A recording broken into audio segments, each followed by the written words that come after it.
Turns out your girlfriend, partner, wife are correct. It is all your fault, but not just the things that you forgot to do at home, like you didn't make the bed and probably left your shoes in the middle of the room. No, the game studios that failed, those last year, 2024, those were also your fault.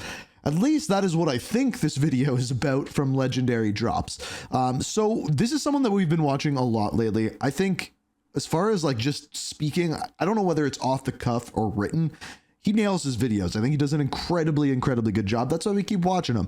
Now, this one, it says how gamers ruin 2024. In other words, how we ruin 2024. And I think I can see where he's going with this, with the whole what we want doesn't line up with what game studios are doing. But I'm curious what he has to say. So let's dive in. It's a long one, so grab a snack, grab a drink, and let's see what he's saying. You know what's crazy? I would guarantee that if I asked the question to my audience, why do you think so many studios shut down? Why do you think there were so many layoffs? Why do you think so many games had failed? I would guarantee that the vast majority of you would be able to answer that question without any issue. Yeah. But the funny thing is that apparently, well, everybody else is struggling to figure out that answer.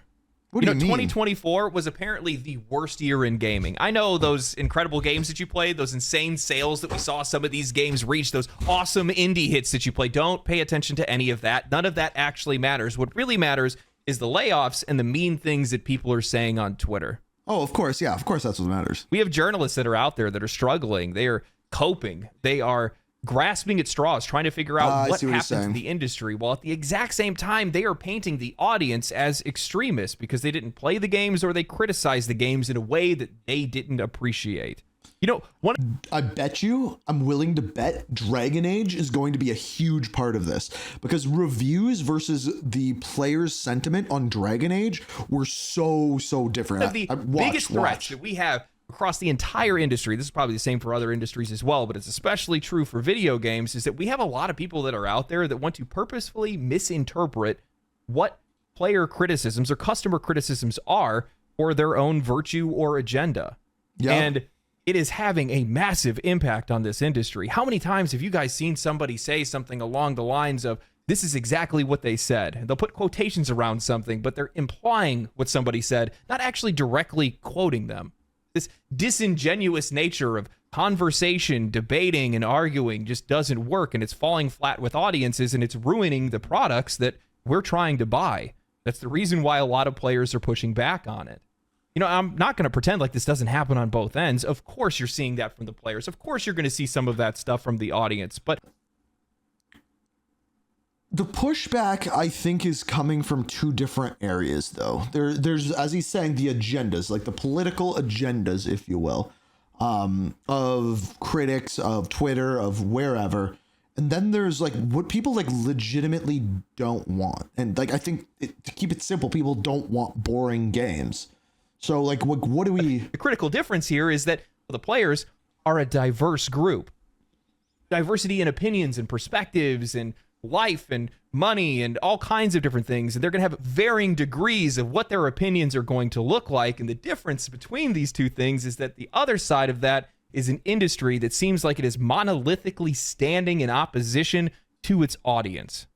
Okay. But maybe I'm wrong. So today what we're going to do is we're going to find out why the players are the ones that are at fault for the fallout of 2024. As I sat in an airport waiting for my flight, excited to visit my family for the holidays, reflecting on how incredible of a year 2024 was for video games, I came across this article from TheWire.com titled, "They're going to blame us. 2024 was the year that the bottom fell out of the video game industry. From layoffs to the return of Gamergate, video games and the people who make and play them had a rough year." And I thought to myself, well, that's a tad dramatic. I mean, yeah. The people who played them? Really? Yeah, we saw some massive layoffs, cancellations, and closures across the industry, and it was arguably one of the most divisive years in gaming. However, 2024, while tumultuous, was an incredible year across the board. Indie games reached unheard of heights, and independent AA and AAA studios dominated the entire year. Steam updated their policies to protect their customers from rug-pulled DLC and roadmaps. That's a big thing for Call of Duty that I haven't seen anyone talk about, by the way. California forced publishers and studios to plainly state that customers do not own what they are buying. 2024 was a step forward for consumers, really. But apparently That isn't where our priority should be. Megan Farakmanesh of TheWire.com writes, "For the people who make games, 2024 was a year of holding on for dear life. At the annual Game Developer Conference in March, survive till 25 was this year's incantation, summoned to keep morale on pace. Others resorted to full-on screams as layoffs in the industry." Dude, it's not going to get any better this year. Like, the layoffs are not going to get any better. Charted record highs, and developers found themselves under attack online for conspiratorial nonsense.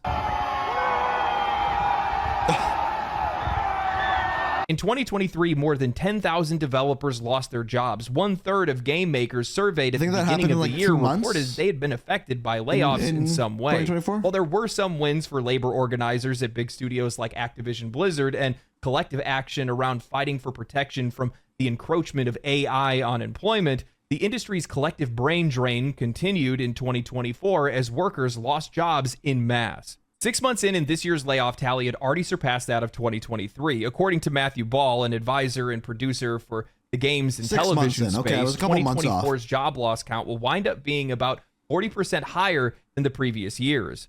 The explanation is complex and wide-ranging for the same reasons the layoffs are so deep and continuous, and sit alongside many studio closures and even more canceled games, Ball says. Developers are under attack for conspiratorial nonsense, and they're trying to figure out why games are failing. You guys aren't seeing the correlation here? Let's look at the games and then look at the layoffs. Outside of I see where he's going with this. He's going to compare the layoffs at certain studios to the games that failed.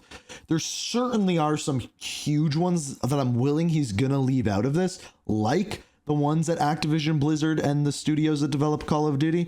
I think there was like 2,300 there. Was it that many? It was a lot. Rush. Many of the studios that released games that fell flat with audiences fell flat for countless reasons that are pretty obvious to everybody else. Meanwhile, all of these publishers are investing obscene amounts of money into these projects. What do they think the recourse is for that money lost? When these studios and these publishers are investing $200 to $300 million into a single game, if not more, we're not even talking about marketing budget. Do you think that Microsoft is just going to accept the hit for Redfall, that Sony's just going to accept the $400 million wasted on Concord, that Ubisoft, who's been unable to turn a profit on damn near anything for years now, is somehow not going to have any repercussions for that? What's the conspiracy here? I am sick and tired of games media treating industry layoffs as some sort of surprise tragedy, conveniently ignoring. See, they are sometimes. Like, Ubisoft, completely agree. Redfall, agree. Concord, agree. You're missing the big ones. You're missing the ones where Microsoft acquired Activision Blizzard King and then layoffed, I think, 10% of their staff. I think it was 10% of their staff when they're like the only big money maker for Microsoft, for Xbox, I should say, not Microsoft right now. Ignoring the root cause that these companies failed to deliver on their customers' needs, and the publishers over budgeted on those projects and set unrealistic sales projections. The reality is simple. These players are not buying these games that are poorly made, uninspired, or designed for audiences that don't exist. Studios have spent years now chasing fleeting trends, pushing live service games that are riddled with microtransactions, and prioritizing their ideological messaging over the quality or meaningfulness of the content they're supposed to be delivering. When these games flop, it's no mystery why. There's no conspiracy here. This is an industry that's not under attack from external forces. It's sabotaging itself through greed, ego, and tone-deaf decision-making. The second time we've heard sabotaging when we're talking about failing games. You know, one of the other things that really bothers me is the special treatment that the games industry gets, the layoffs and closures. These aren't unique to just gaming. Every single industry is facing economic challenges right now because, well, people are facing economic challenges right now. The tech sector saw 141,000 jobs lost. Manufacturing saw 17,000 jobs lost. Retail, 4,800, and many more sectors saw the same. What is unique in gaming is that this is largely self-inflicted. Companies like Ubisoft, Microsoft, Sony, and more have consistently wasted their resources on bloated projects, garbage games, ideological soapboxes, and live service games that nobody was asking for, while ignoring their core audience. These layoffs are the inevitable result of poor leadership and decisions that were prioritizing quick profits and ego over player satisfaction. I really need to play Path of Exile too. Studios aren't failing because of bad luck. They're failing because they've stopped making games that people care about. As a customer, I'm going to be honest, I just don't care or feel anything for any of these internal struggles that these companies go through, especially when it's mismanagement to blame. The industry's decline. Okay, so here's the difference, right? Is I don't feel bad for any of these companies that are failing because of the decisions that they have made and the games that they have made. I don't. Do I feel bad for the people who worked on Concord? No, absolutely not. But on an individual level, do I feel bad for people who are losing their jobs? Yes, especially in situations where, like a Ubisoft, for example, where they are making the game that they are told to make, and then they are getting laid off. It's like, okay, the upper management, they're the ones really screwing up at telling them what to make here. They're just doing their job. They design the character like they were told to, right? So yeah, on a personal level, I feel bad. On a wide scale level, absolutely not. Make a crappy game, make a crappy product, you deserve to go out of business. For sure. It is a natural consequence of treating customers like an afterthought. If studios want to survive, well, they need to stop chasing trends, stop alienating their core audiences, and start focusing on making great games. The problem isn't the market or the players, it's the industry itself. Please show me an example of a studio, a great studio that released a successful game, that performed well day one, that sold really well, that delivered and exceeded players' expectations. They prioritized the players' needs, and then they ended up having layoffs. Okay. You can't. Yes, I can. I will do it right now. And it happens to be a game that I play. Modern Warfare 3 was probably post-launch the most well-received Call of Duty game. Let's look at Activision layoffs. It was January 2024. 650 layoffs.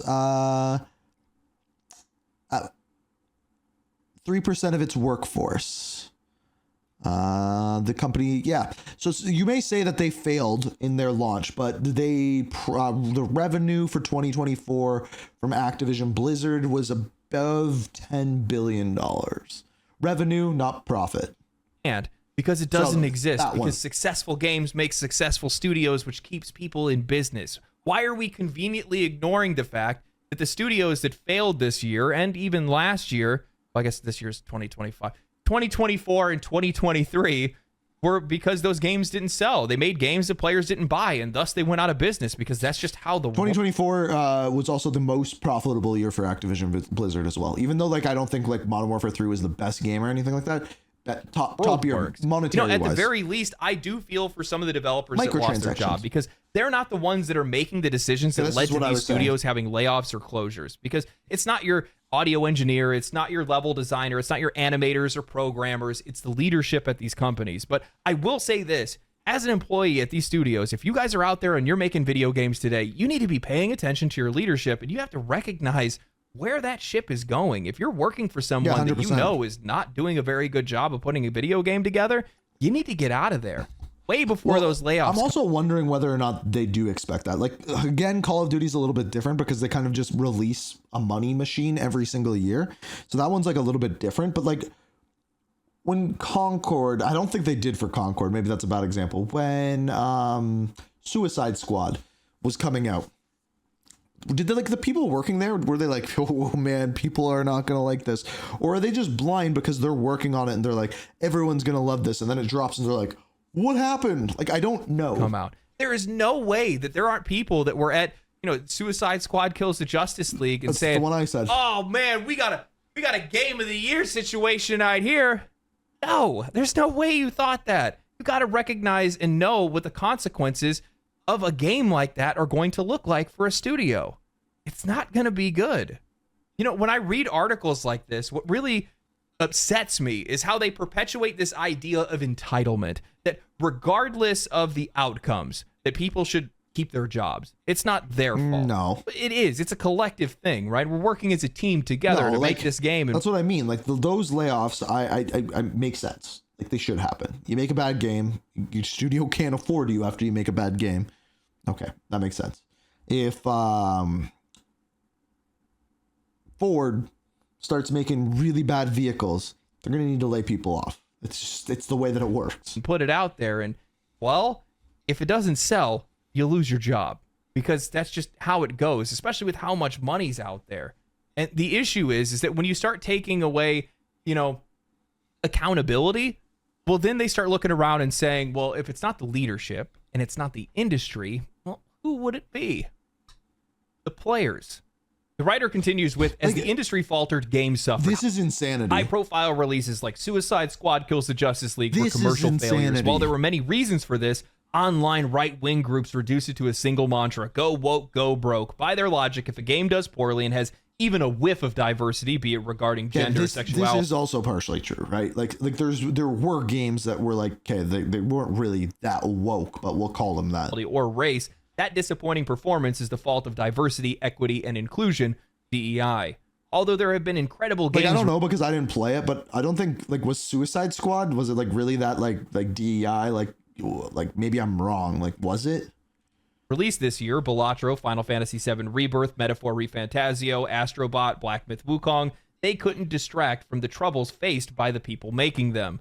They couldn't make up for the fact that the meta-narrative of video games in 2024 I disagree. was bleak.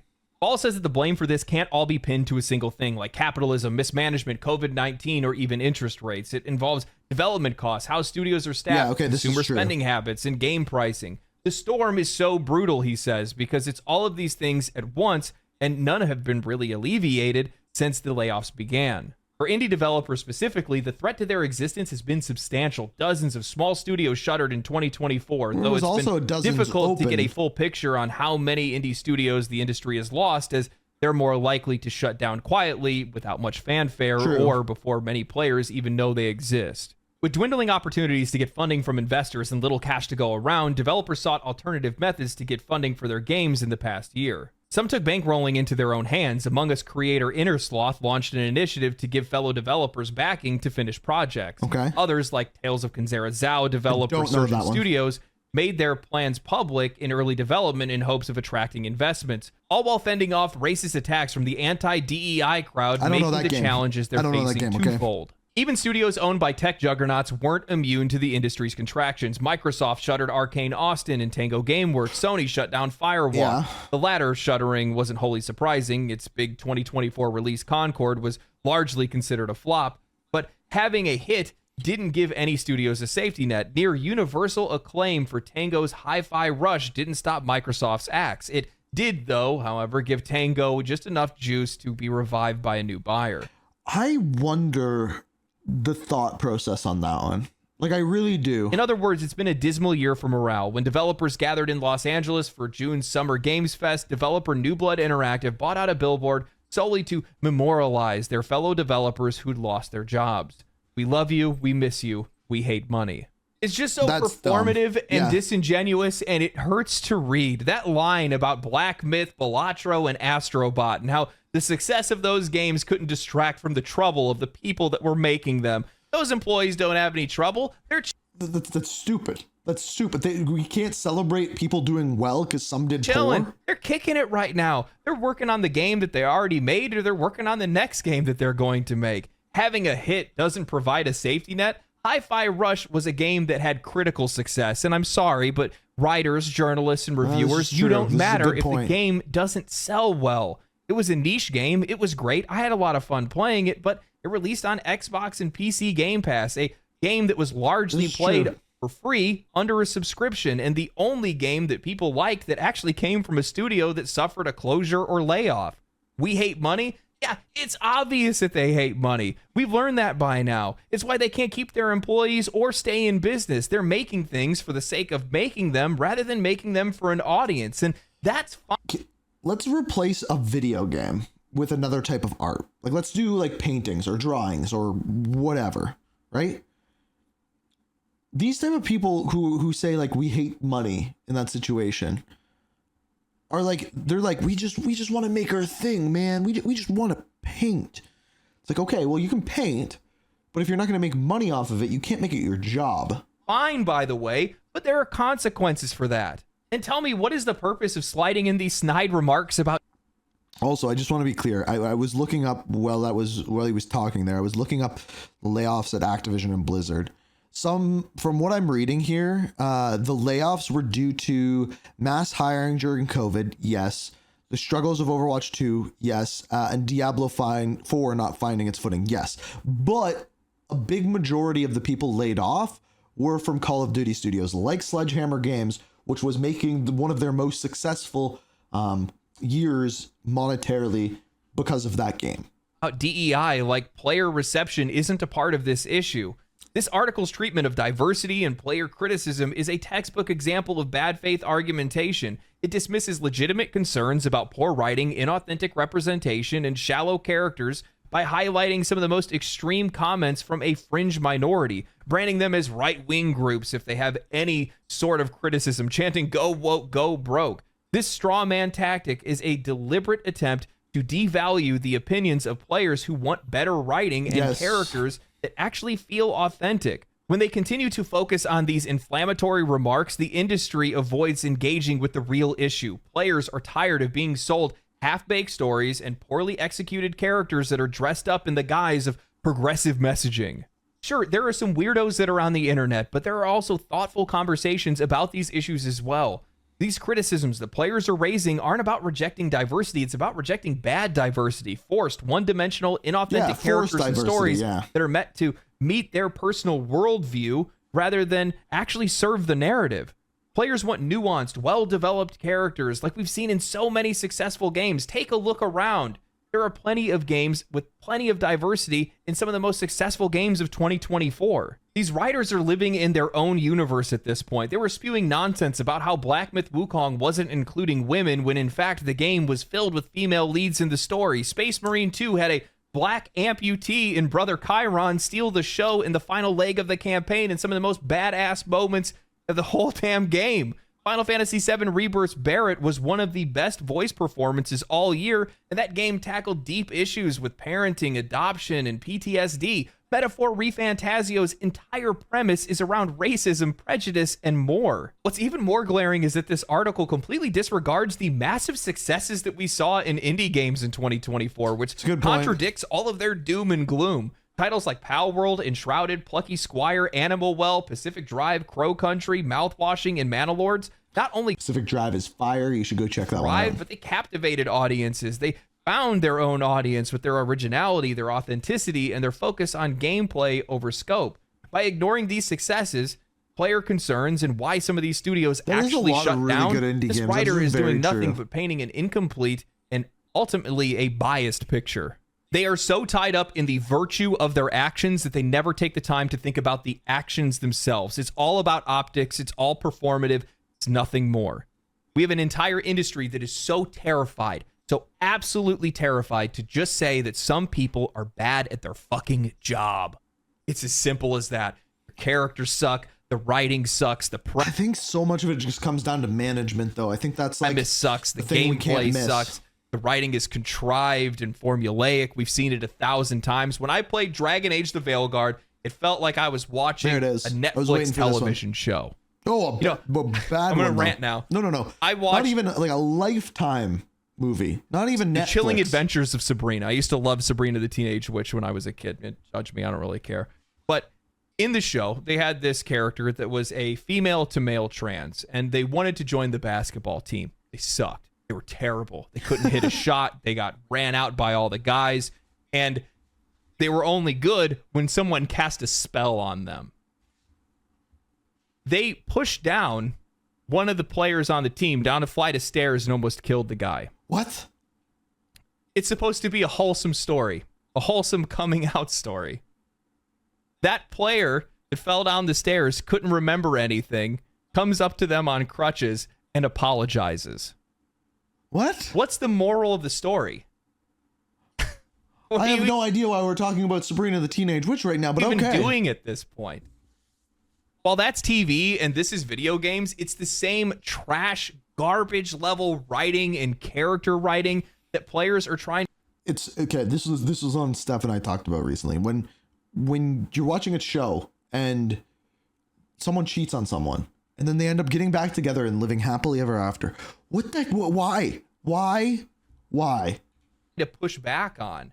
That's the reason why a lot of these players are voicing their concerns and trying to talk about it. And yeah, you're going to have some people that are out there, they're going to latch onto it, and they're going to be the hateful few that are out there. But you have folks with genuine concerns that you really need to pay attention to, because a lot of these games, a lot of this media is doing nothing but perpetuating negative stereotypes that's doing more harm to these minorities than good. It's true. We have people that are out there that want to be heroes of virtue but don't have the skill to execute on it. That needs to be called out. You have to call that out. Because if you don't, I think it's like a lot simpler than he's making it out to be, though. I think it's just bad writing is bad writing. Like whether you're talking about like someone getting cheated on and them getting back together for no apparent reason, or whether you're talking about the Sabrina the Teenage Witch, or whether you're talking about Dragon Age. Bad writing is bad writing. People don't want that. People want a good story. Problems only continue to get worse, and you end up making groups look worse as a result of that. Is that what you really want from this? Can we not sit back and point out how garbage Dragon Age the Veilguard is? We can't talk about how poorly executed a game like Suicide Squad Kills the Justice League, or how garbage the character designs for Concord is. We can't talk about those kind of things. How is the industry supposed to get better if you guys don't just take the gloves off every once in a while? And as a customer, that's what I expect, because I'm a gamer. I'm supposed to be coming to reviewers and writers for their expertise on these issues, but they don't want to talk about those kind of things. They're scared to.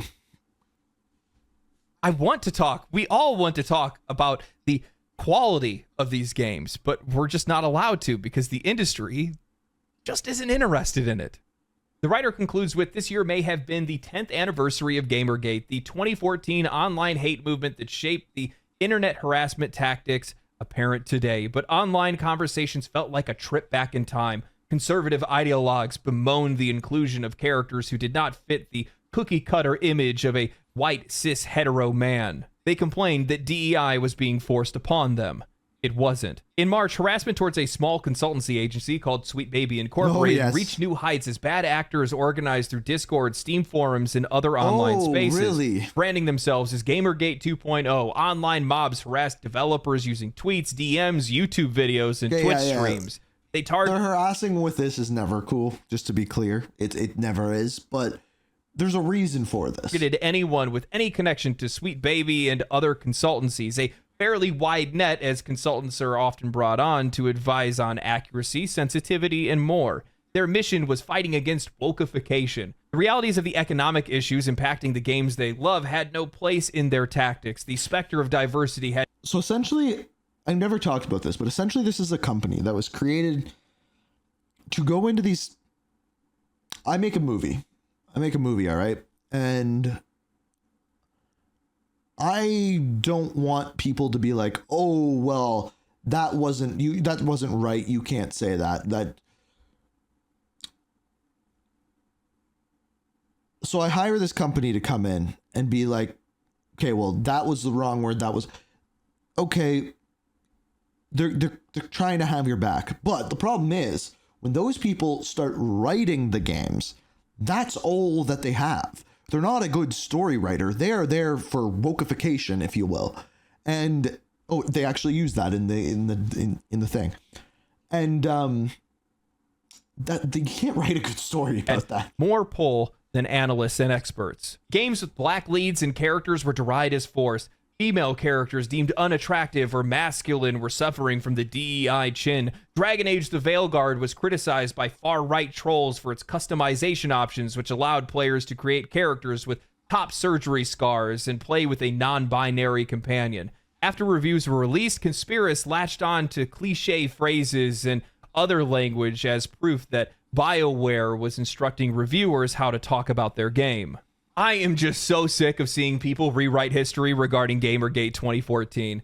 Journalists continue to this day to present it as nothing more than an online hate movement, ignoring that at its core, Gamergate was about ethics in journalism, a criticism of media outlets and their cozy, clearly visible relationships with developers and publishers. That message was quickly buried under straw man arguments highlighting the most extreme views possible, a minority, a vocal minority more than anything else, a tactic that conveniently allows them to deflect any accountability. This exact same strategy is on full display here, framing the criticisms of diversity, storytelling, and representation in game as far-right trolling while avoiding legitimate concerns about the quality and authenticity of the work that's being delivered. I can't believe that they would bring up Gamergate 2014 in the same breath as Dragon Age the Veilguard, Yeah, let's call the customers conspiracy theorists when we know that reviewers that were critical of the game didn't receive review codes. When every reviewer that scored the game an 8 or a 9, well, their review sounded like the game was more like a 10.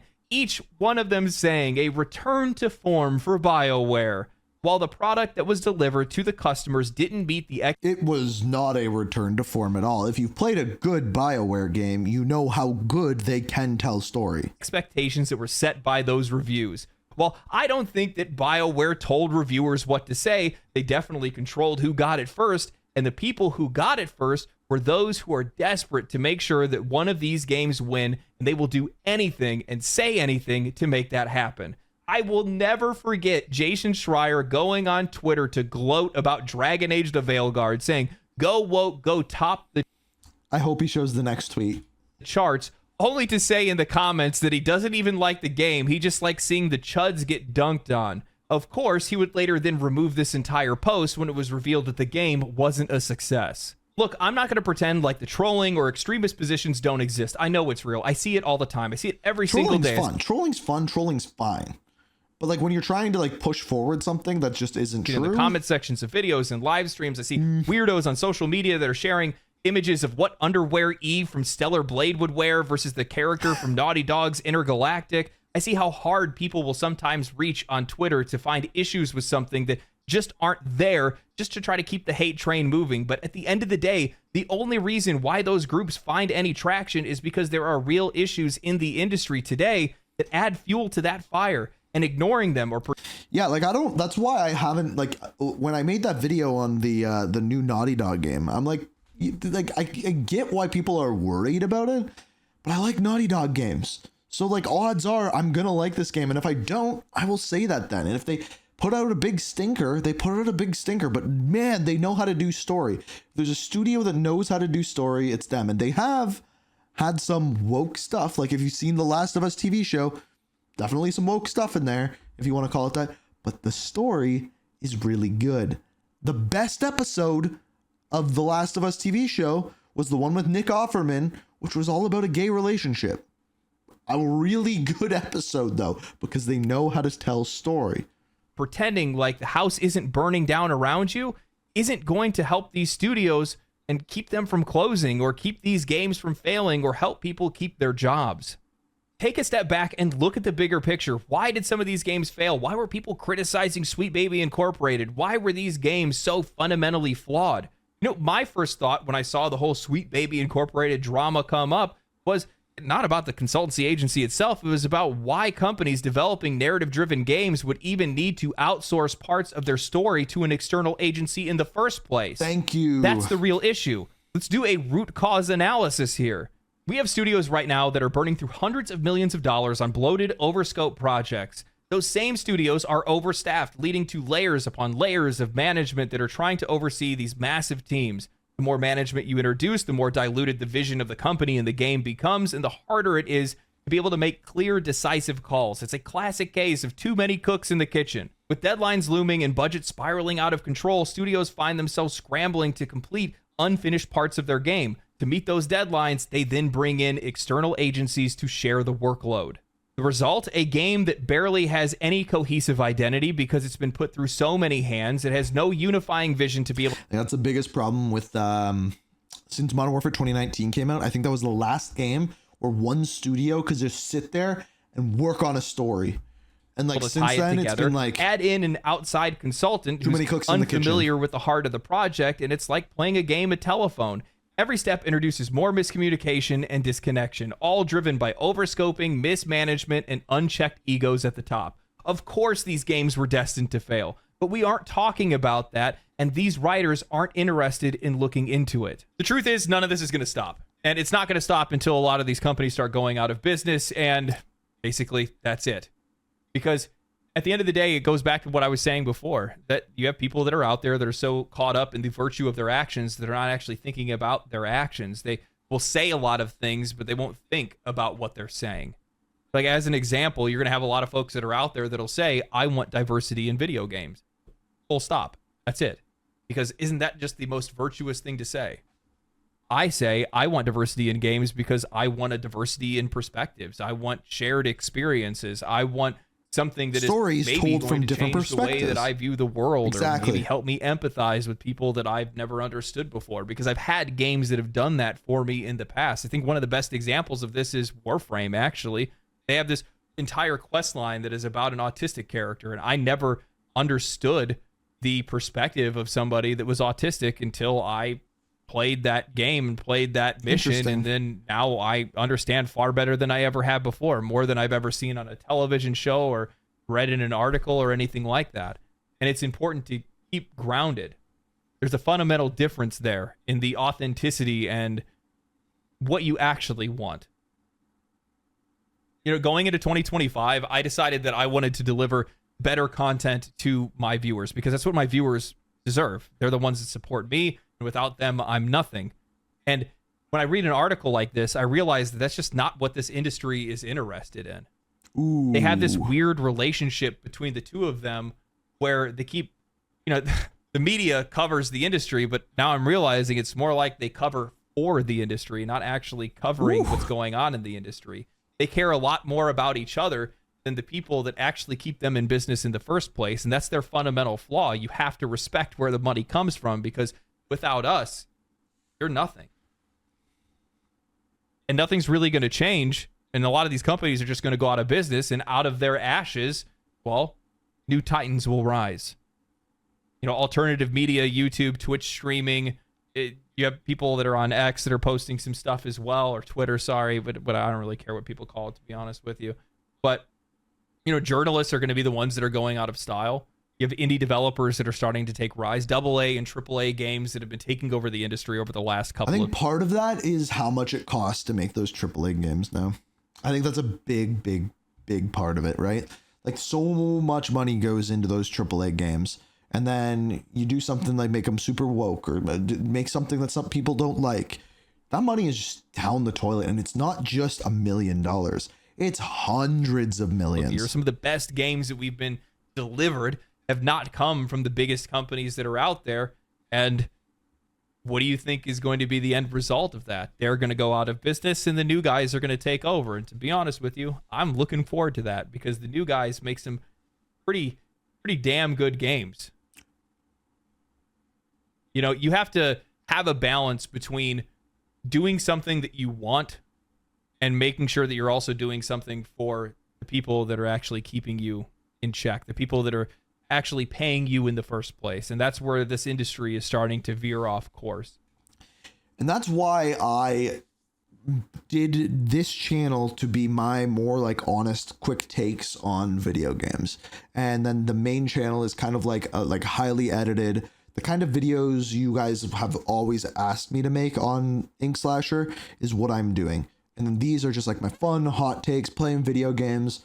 I want you to guys have the best of both worlds, but have it where you want it, if that makes sense. Stop looking at everybody else and start looking in the mirror from time to time, because these two, like the media and game developers, just keep patting each other on the back and not listening to the players, and we're the ones with the wallets, and just not going to work out for you.